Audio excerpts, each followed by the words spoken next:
I'm always grateful and thankful to my LTC family, my Crew 2 family, especially to my supervisor na very considerate sa lahat ng bagay.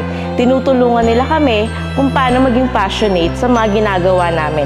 Pero tulad ng isang pamilya, may mga bagay na hindi kayo pagkakaunawaan minsan. Pero in the end of the day, magiging masaya ulit, magiging maayos ang trabaho para sa magandang kalidad ng gawain. Dahil kahit minsan, mahirap ang trabaho, basta po sama-sama po kami nagtutulungan, napapagaan po ang aming trabaho.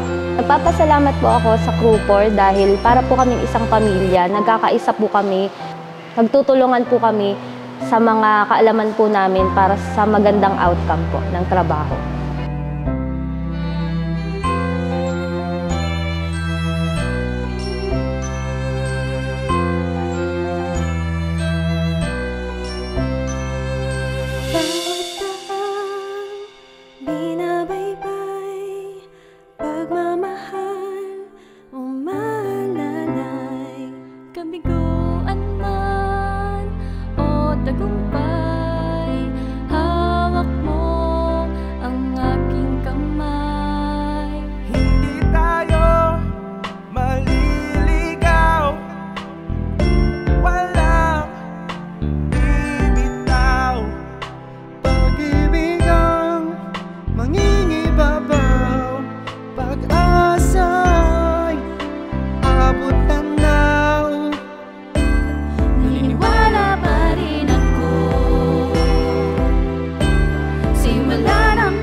pa rin ako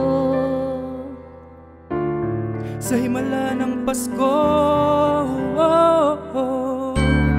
na magkakaisa tayo sa awiting ito.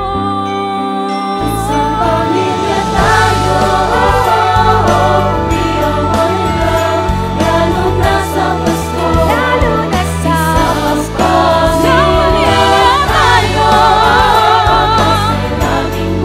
Isang pamilya tayo,